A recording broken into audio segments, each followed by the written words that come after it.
Good morning my dear students. आज की class में मैं आपको पार्ट्स ऑफ स्पीच का पार्ट 5 पढ़ाने जा रहा हूँ।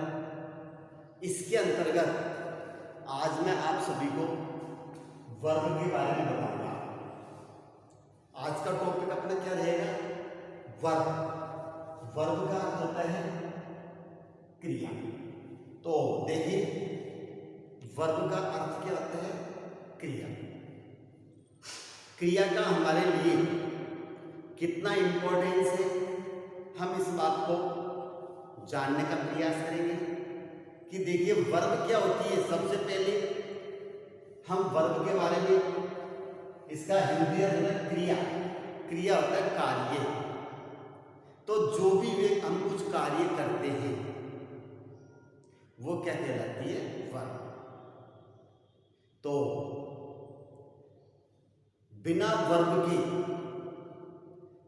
एक सेंटेंस हो भी नहीं सकता, इसलिए वर्ब का बहुत इंपॉर्टेंस है। तो सबसे पहले इस टॉपिक को चालू करूं, इससे पहले मैं आप सभी से रिक्वेस्ट करूंगा कि प्लीज मेरी इस क्लास को ध्यान से ज्वाइन करें, ताकि आपके ये बिंदु क्लियर हो जाए। और इसका बहुत ज्यादा इंपॉर्टेंस है। तो देखिए वर्ब क्या होती है। देखिए वर्ब का मतलब देखेंगे सबसे पहले परिभाषा। वर्ब की परिभाषा क्या है, इसको हम देखेंगे। वर्ब की परिभाषा: the word which shows some action is called a verb। तो वर्ब की परिभाषा क्या होती है? Definition: the word which shows some action is called a verb.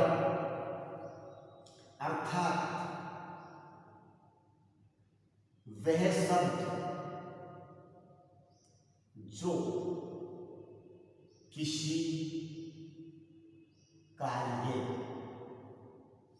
को प्रकट करता है, किसी कार्य को प्रकट करता है, वर्ब कहलाती है। जो किसी कार्य को प्रकट करता है वो वर्ब कहलाती है। एग्जाम्पल: रीड, राइट, प्ले, ईट, ड्रिंक, कम, गो, कुक, और भी कई हो सकते हैं। तो ये हमारे वर्ब के एग्जाम्पल है: रीड, राइट, प्ले, ईट, ड्रिंक, गो, कम। रीड मीन्स पढ़ना, राइट मीन्स लिखना, प्ले मीन्स खेलना, ईट मीन्स खाना, ड्रिंक मीन्स पीना, गो मीन्स जाना, कम मीन्स आना। इसे कुक ये नहीं होता है पकाना, कुक ये नहीं क्या होता है? तो ये हमारे इसके एग्जाम्पल्स हैं क्रिया के। A verb is necessary. A verb is necessary for a sentence. तो a verb is necessary for a sentence. Without verb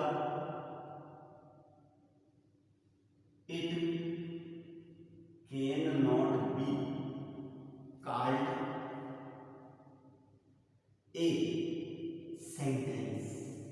इस बिंदु को भी हमको ध्यान रखना है कि वर्ब का हमारे लिए कितना इंपॉर्टेंस है कि ए verb is necessary for a sentence, एक वाक्य जो होता है उसके लिए क्रिया आवश्यक होती है। क्या आवश्यक होती है? क्रिया। Without verb it can not be called a sentence, और बिना क्रिया के यह हमारा वाक्य नहीं कहलाता। तो जब तक क्रिया नहीं होगी वो सेंटेंस ही नहीं होगा, इसलिए आपको क्रिया जरूरी है। जैसे लिख दिया, Sita writes a letter, he drinks milk. क्योंकि देखिए, जब तक सेंटेंस के अंतर्गत क्रिया नहीं होगी तब तक वो वाक्य अपना पूर्ण अर्थ नहीं दे सकता। कंप्लीट सेंस या पूर्ण अर्थ देने के लिए इसमें क्रिया का होना गया नितांत आवश्यक है। यही इंपॉर्टेंस है क्रिया का, कि क्रिया जब तक वाक्य में नहीं है आपका वाक्य अधूरा है। वो केवल ग्रुप ऑफ वर्ड्स, शब्दों का समूह है, लेकिन वो सेंटेंस नहीं, इसलिए क्रिया जरूरी है। यहाँ पर Sita writes a letter, suppose करो हम यहाँ पर राइट्स को हटा दें तो आपके सामने क्या बचेगा? Sita a letter. क्या समझ में आता है? क्या भाव प्रकट करता है? कुछ भी नहीं है। सीता एक पत्र, कुछ नहीं हुआ, इसलिए इंपॉर्टेंस क्रिया है। तो हम क्रिया के बारे में जानकारी लेंगे। क्रिया क्या है? वह शब्द जो किसी कार्य को प्रकट करता है वो क्या कहलाती है? हमारी क्रिया। हम व्यवहारिक जीवन में प्रतिदिन जो भी कार्य करते हैं वो वर्ब होती है, उसको क्रिया के नाम से जानते हैं। क्योंकि तो क्रिया नहीं है तो वाक्य हमारा कैसा रहेगा? अधूरा। तो आप इस परिभाषा को, इसके एग्जाम्पल्स को आप लिख लीजिए ताकि आप इसको याद कर सकें और पढ़ सकें। नेक्स्ट, इसके बाद अब अगला बिंदु जो अपना आता है वो क्रिया। तो समझ में आ गई कि क्रिया क्या होती है? कि वह सब जो किसी कार्य को अभिव्यक्त करता है वो हमारी क्या होती है? क्रिया। अब ये क्रिया कितने प्रकार की होती है इस बारे में हम जानकारी लेंगे। तो मैं यहाँ पर इसको क्लियर कर रहा हूँ, आपने उतार लिया होगा या फिर आप स्क्रीनशॉट ले लें। देखिए अब हम चलते हैं आगे। काइंड्स ऑफ वर्ब्स, ठीक है। क्रिया के प्रकार सब जानते हैं कि क्रिया हमारी कितनी होती है? 2 प्रकार की होती है। क्रिया कितने प्रकार होती है बताइए? 2 प्रकार।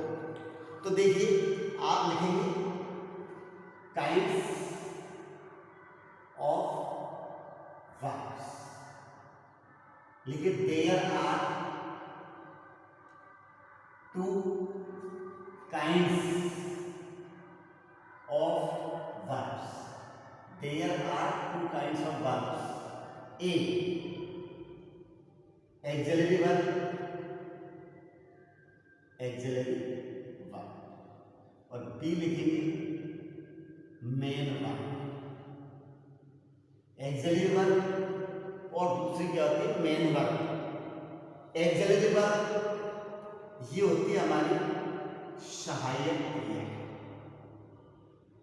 सहायक क्रिया, और मेन वर्ब होती है मुख्य क्रिया, ठीक है। इन दोनों में डिफरेंस क्या है? एक्सिलरी वर्ब और मेन वर्ब, इन दोनों में डिफरेंस क्या है?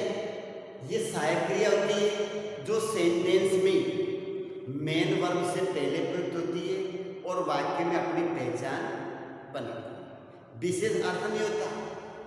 मेन वर्ब मुख्य क्रिया, ये मुख्य क्रिया है क्योंकि इसमें विशेष रोल होता है। अगर मेन वर्ब को सेंटेंस से हटा देंगे तो वाक्य का अर्थ नहीं रहता। तो मेन वर्ब होगी। अब हम आगे बढ़ते हैं। ए एक्सिलरी वर्ब की क्या होती है, इसको हम देखेंगे। एक्सिलरी वर्ब अभी आपको बताया क्या होता है, सहायक क्रिया। ये वे क्रियाएं होती हैं, ये वे क्रियाएं होती हैं जो मेन वर्ब से पहले यूज की जाती है, मेन वर्ब से पहले यूज की जाती है। ये सहायक क्रिया होती है। इन्हें भी हम दो भागों में बांटते हैं। फर्स्ट, कितने भागों में बांटते हैं? दो। Primary auxiliary verb, primary auxiliary verb, और सेकंड होती है model auxiliary verb. Primary auxiliary verb और मॉडल एक्सिलरी वर्ब प्राथमिक सहायक क्रिया, प्राथमिक सहायक क्रिया होती है। और ये होती है मॉडल एक्सिलरी वर्ब, इनको कहते हैं मनोभाव, मनोभाव प्रदर्शक क्रिया। तो आपके समझ में प्राइमरी एक्सिलरी वर्ब और दूसरी हमारी होती है वो होती है model auxiliary verb. Main verb है, इसको दो भागों में बांटते हैं। मेन वर्ब, इसे हम मुख्य क्रिया कहते हैं। ये वे क्रियाएं होती हैं, ये वे क्रियाएं होती हैं जो वाक्य में किसी कार्य विशेष को संपन्न करती है, वाक्य में किसी कार्य विशेष को संपन्न करती है। ये हमारी प्रक्रिया में ये जब दो भागों बांटते हैं। First, intransitive verb, intransitive verb. Second होती है ट्रांजिटिव वर्ब। ठीक है, इंट्रांजिटिव वर्ब एक कर्मक क्रिया, ट्रांजिटिव होते हैं सकर्मक क्रिया। ठीक है, एकर्मक क्रिया और दूसरी हमारी कौन सी होती है, सकर्मक क्रिया। इनका अर्थ क्या आता है देखिए। जैसे हमने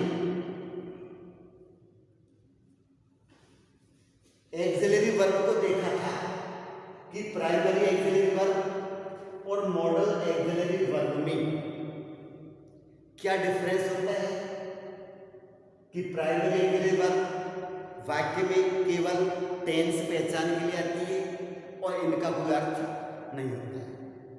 मॉडल एक्सिलरी वर्ब ये भी मेन वर्ब के पहले आती है, लेकिन ये वाक्य में क्या एक विशेष भाव को प्रकट करती है। उसी प्रकार से मेन वर्ब को भी हम दो भागों में बांटते हैं, इंट्रांजिटिव एकर्मक और ट्रांजिटिव सकर्मक। डिफरेंस क्या है, इंट्रांजिटिव और ट्रांजिटिव में एकर्मक का अर्थ होता है विदाउट ऑब्जेक्ट, विदाउट ऑब्जेक्ट, और सकर्मक होता है विद ऑब्जेक्ट। एक तो होता है विदाउट ऑब्जेक्ट और दूसरा होता है with object. Without object object के रहित और विद ऑब्जेक्ट ऑब्जेक्ट के साथ। क्लियर है, दोनों की परिभाषा। वे क्रियाएं जो अपने साथ ऑब्जेक्ट लेती हैं या वे क्रियाएं जो अपना ऑब्जेक्ट नहीं लेती वो इंट्रांजिटिव वर्ब होती है, और जो अपने साथ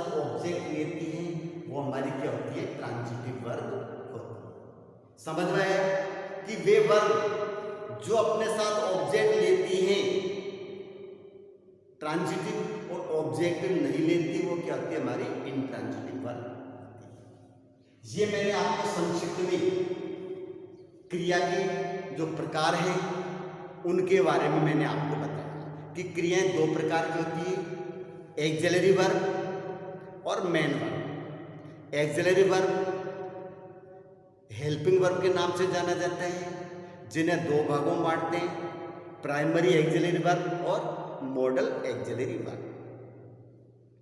मेन वर्ब दो प्रकार की होती है, इंट्रांजिटिव और ट्रांजिटिव। अब हम इन दोनों प्रकार की क्रियाओं को एग्जाम्पल के माध्यम से समझेंगे, किस प्रकार से क्रियाएं हैं, इनके एग्जाम्पल्स क्या है। तो आप इसको उतार लीजिए। अब आगे आपको मैं इनके एग्जाम्पल्स के बारे में बताने जा रहा हूं। देखिए आपके समझ में आ जाएगा। थोड़ा थोड़ा शॉर्ट में आप इसके बारे में बताते हैं ताकि क्रिया का बिंदु भी आपका क्लियर हो जाए।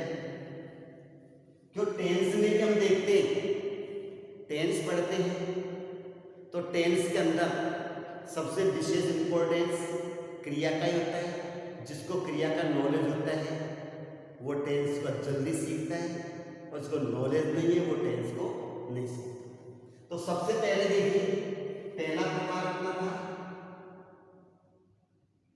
Axillary verb. एक्सिलरी वर्ब इसको हमने दो भागों में बांटा था। फर्स्ट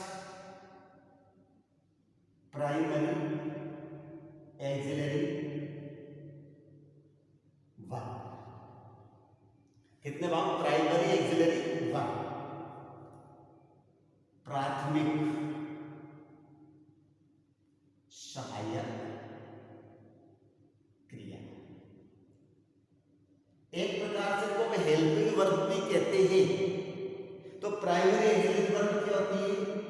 ये वे क्रियाएं होती है जो वाक्य में मेन वर्ब से पहले प्रयुक्त होकर वाक्य का टेंस का निर्धारण करती है। किसके लिए आती है? टेंस के निर्धारण के लिए। बाकी इनका वाक्य में कोई अर्थ नहीं होता। एग्जाम्पल जैसे do, does, did, is, am, are, was, were, has, have, had, will और शैल। ये क्रिया हमारी क्या है? Primary auxiliary verb. इनको मैं हेल्पिंग वर्ब के नाम से जानते हैं। और ये क्रियाएं वाक्य में केवल टेंस पहचानने के लिए आती है और वाक्य में इनका कोई अर्थ नहीं होता। सेकंड इसका मॉडल। Modal auxiliary verb. अर्थ लिखा था हमने मनोभाव प्रदर्शक क्रिया। तो इसकी विधेय क्या है? ये वे क्रियाएं होती हैं जो वाक्य में मेन वर्ब से पहले प्रयुक्त होकर विशेष भाव को प्रकट करती है। इनका टेंस से कोई मतलब नहीं है। ये टेंस वाली क्या? टेंस से संबंधित क्रियाएं ये हैं। और ये हमारी मॉडल एक्सिलरी वर्ब है जो विशेष भाव प्रकट करने के लिए आती है। ये क्या? हमारे विशेष भाव को प्रकट करती है। तो इनमें आता है will, would, shall, should, can, could, may, might, must. तो will, would, shall, should, can, could, may, might, must, ought to, used to, need और नॉट, एक्सट्रा। ये हमारी क्या होती है? मॉडल एक्सिलरी वर्ब होती है। कौन सी होती है बताइए? मॉडल एक्सिलरी वर्ब इनको हम कहते हैं। अब सेकंड यानी बी जो आपको दिया है वो हमारी क्या है? मेन वर्ब, मेन वर्ब, मुख्य क्रिया। इसको कहते हैं मुख्य क्रिया। तो विशेष इंपॉर्टेंस तो वाक्य में इनका ही होता है, तो सेंटेंस अपना अर्थ तभी दे पाता है जब वाक्य में मेन वर्ब होती है। कितने भागों में बांटा है इनको देखिए, दो भागों में बांटा है। फर्स्ट इन ट्रांजिटिव वर्ब, इसको कहते हैं हम एकर्मक। एकर्मक इसका मतलब होता है विदाउट ऑब्जेक्ट। क्या होता है? विदाउट ऑब्जेक्ट, अर्थात वे क्रियाएं जो अपने साथ ऑब्जेक्ट नहीं लेती, जिनके साथ ऑब्जेक्ट नहीं आता, वो क्रियाएं हमारी क्या कहलाती है? इंट्रांजिटिव वर्ब कहलाती है। Example, go, come, run, run के बाद आप लिखेंगे swim, arrive, depart, sit, stand. ऐसी क्रियाएं हैं जो अपने साथ ऑब्जेक्ट ले लेती, वो हमारी इंट्रांजिटिव वर्ब कहलाती है। और इसका सेकंड वो होता है ट्रांजिटिव वर्ब। ये कहते हैं, इसका होता है सहकर्मक। ट्रांजिटिव वर्ब का मतलब क्या होता है? सहकर्मक क्रिया। ट्रांजिटिव वर्ब इसका मतलब क्या होता है? सहकर्मक क्रिया। तो आपके ये समझ में आ गया होगा। आप यहां तक का उतार लीजिए या स्क्रीनशॉट लें, तो ट्रांजिटिव वर्ब को मैं ऊपर समझा रहा हूं, लिख लीजिए या स्क्रीनशॉट ले लें। देखिए आपको, अब मैं आपको ट्रांजिटिव वर्ब बता रहा हूं।